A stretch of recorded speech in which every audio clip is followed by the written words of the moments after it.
Welcome back to Dead Good Book Reviews. I'm Judith and you're watching another video here on the channel. Welcome back. I'm a little bit rusty, so forgive me if any of this is, I don't know, feeling off. It's because I'm rusty, like an old boat. I was on hiatus for the month of August. Hopefully you didn't notice because you were also having a rest. That'll do as a reason, and not because everything I do is broadly meaningless. It's fine. Anyway, 10 out of 10 would recommend having a hiatus. If you're a creative in any way, shape or form and you're able to, I would recommend taking some time off. I had a very lovely, enjoyable month and I wanted to talk a little bit about it. So this is going to be a wrap-up, reflecting back on my hiatus, and a little bit like what next?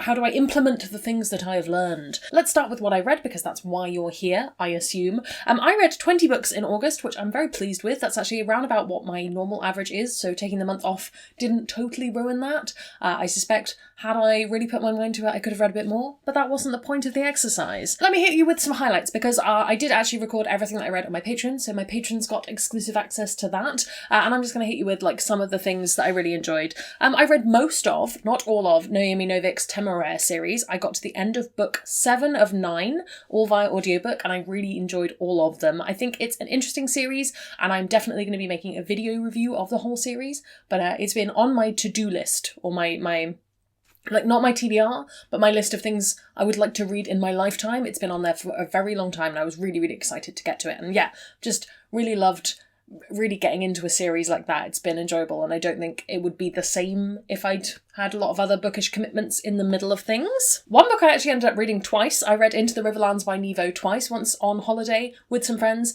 and I wasn't exactly taking in all of the information, so I realised that in order to write an actually decent review for it that wasn't incredibly rude and just sort of like, well, I don't remember anything, so meh. It was only 70 pages. I reread it, and I had a good time. It's much better on a second read if you are a person who read it and kind of went, this doesn't hit as hard as the previous ones. I still think the first two are better, but it's much better on a reread. Read Unraveller by Frances Harding. Am I going to make a video review? Am I? I should. I will. I hope I will. Please get round to that, Judith. I think I want to buy a copy first, and it is now out, so I can buy myself a shiny hardback Unraveller, and then we will talk about it. But in case you were wondering, I loved it. Other new release I read, Prayer for the Crown Shy. Absolutely loved it. Still not as strong as the first one, but really enjoyable. If you're wondering if you should pick up Becky Chambers' latest, of course you should. And I think that's kind of like all of the main bits. It's been a lot of dragons and a fair few new releases, but nothing that I'm uber excited to talk about, or if I am, it will come up in this next section, because I want to talk about books that I purchased and received in the month, because that's also something I tend to include in my What I'm Reading Right Now videos. I already mentioned Prayer for the Crown Shy. I pre-ordered this months and months and months ago. It came like a month after the pub date. I'm not complaining about it too much. I loved the book. It's great. I read it on the day it came in, I think on a live stream, so if you were there for that, thank you so much for coming. And I think the rest of these are all, she says, making like a large mess, all book mail things, all sent to me for free for review. So let's start at the bottom of the pile, because I actually want to end with the stuff that came most recently. Ithaca by Claire North. This is an Orbit. A lot of these are Orbit. I just have a very good working relationship with them. They're not paying me to say any of this, I should say. Just as a general disclaimer, nobody's paying me to talk about books. And all opinions are my own. You know me, I have a touch and go relationship with Greek myth retellings. They're either very good or too depressing, and we'll find out in this one. Obviously, this is Penelope's story 17 years after Odysseus sails to Troy, so they're on their way back. I love Penelope as a character, and I've never really found her done exceptionally well, so I'm interested to see how this one works out, and it's just beautiful. It's just beautiful. From Titan Books, I have Fractured Infinity. This is a AI, I think? Oh no, an alternate self from a parallel universe. Ooh, interesting. This feels like it's going to give Echo Wife vibes in the things it's dealing with, but I don't know for sure. They tumble through a kaleidoscope of universes trying to save it all, but even escaping into infinity, Hayes is running out of space. Soon he will have to decide how much he's willing to pay to save the love of his life. Okay, so yeah, gay, alternate realities, stuff's going on. I'm interested, and the cover is incredibly bisexual. I don't know if that was intentional, but it is beautiful, and this is out. When are you out? November, so we'll be getting to that soon. Also from Titan, a recent acquisition, Magic Steeped in Poison. This is a tea magic book. I've been looking forward to this since it first graced my screen. The cover, I mean, not the book. I'm out of practice. And yeah, I'm really looking forward to getting to this. I'm going to read this hopefully this week, because this is out on the 6th. And when I'm filming, it is the 2nd. So hopefully by the time you're watching this, I've read this. Fingers crossed. I have another 2 from Orbit. I have Notorious Sorcerer. I have actually already read this. This was one of the things I picked up. I liked it well enough. Looking at it physically, it looks a lot shorter than I thought it would. I remembered this being very long. But then again, it is quite a small font. This I want to do a reread of in the fullness of time, when the sequel comes out, because I don't think I was in exactly the right headspace for this book, but I just couldn't find myself sinking into it in the way that I wanted to, and I wasn't 100% sure of where things were going and who I was meant to care about, but the same can be said for the Jasmine Throne, and I loved the Jasmine Throne on a reread, so I am tentatively excited. This isn't a favourite from this year by any means, but I think it has the potential to be something very good on a reread. And one I haven't got to yet is One Dark Window by Rachel Gillig. This is the first book in the Shepherd King series, according to the spine, because Orbit are helpful and put the numbers on the spines. This, if I remember correctly, is about ending the curse on a city, and she's becoming a monster. And I've always seen this cover like very, very small in thumbnails and things, and always thought this was a train. But no. It's a lady stood on a bridge. That makes much more sense. I don't know why I had it in my head that it was a train. Just goes to show how suggestible my brain is. But yep, excited to read that. That'll be out in November as well, I think. And lastly, the main thing, the one that I wanted to talk about the most, it arrived today and I couldn't wait. I had to sit down and film. I have a copy of The Red Scholar's Wake by Aliette de Bodard. I love Aliette de Bodard's other work. Dominion of the Fallen is one of my favourite series. Not an author I recommend to everyone. Think that her writing is very specific in who it intrigues. It intrigues me, and this is lesbian space pirates, so do we need to think any further about that?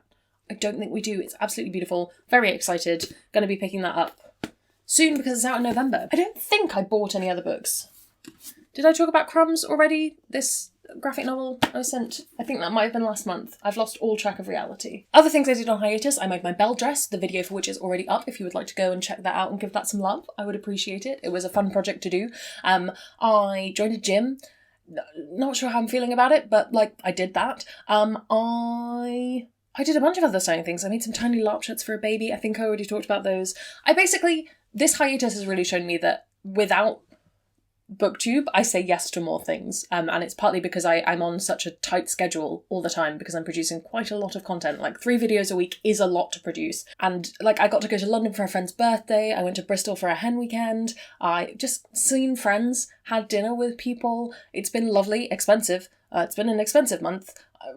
It's fine, but I really liked being able to say yes. I think that will come into a point later on. Overall, very good experience. Had some things to think about. The first of which is that I am not a mood reader. I am not. I don't think it's for me. It's not in the cards for me. I sort of set out this month going like, well, I'll just pick up whatever I feel like. And all the times that I did that, I didn't pick anything up. Because, to be perfectly honest, when you read most of the time, you don't necessarily gravitate towards things. So I think the only thing that I truly did that with was Prayer for the Crown Shy, because I was like, right, it came in today, I went and picked it up at the bookshop, and I'm gonna, it's not touching the TBR, it's in and out.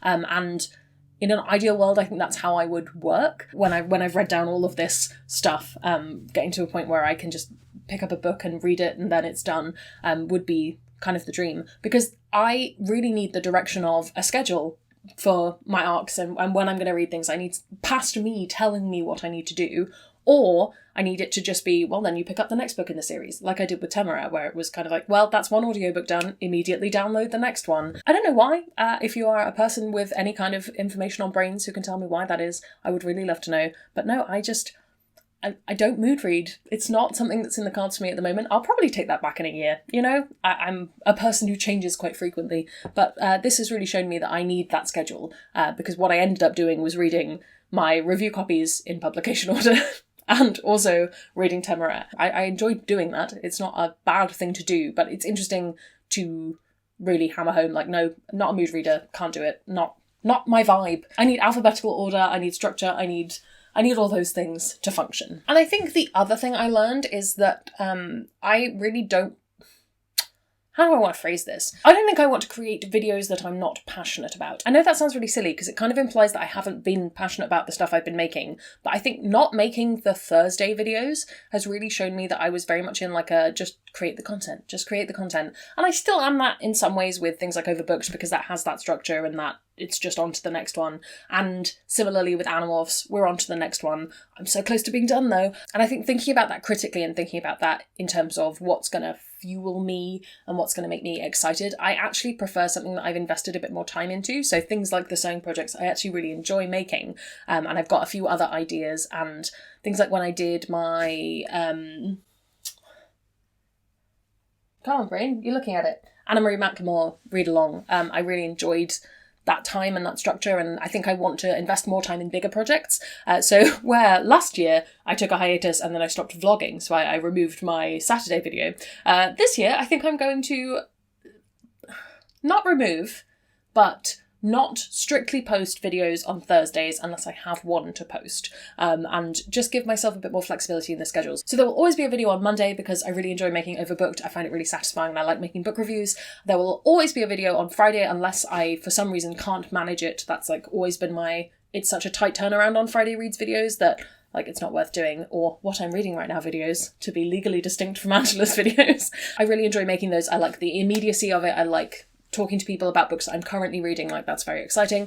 And then Thursdays is just going to be my, like, if I have something, it'll go in there. And I do have some stuff I'm really excited for. I have another project that I'm working on. I have a lot of book reviews I'd really like to make, which don't perform as well, but I think I've decided I'm just going to live with it. It's okay. It's okay that they don't perform as well. If you want to talk about it, because otherwise I end up trying to do a Monday video that's a book review, maybe a Wednesday to do another book review that I don't think will be as clickable as Thursday's video and Friday's video, and that's too many things.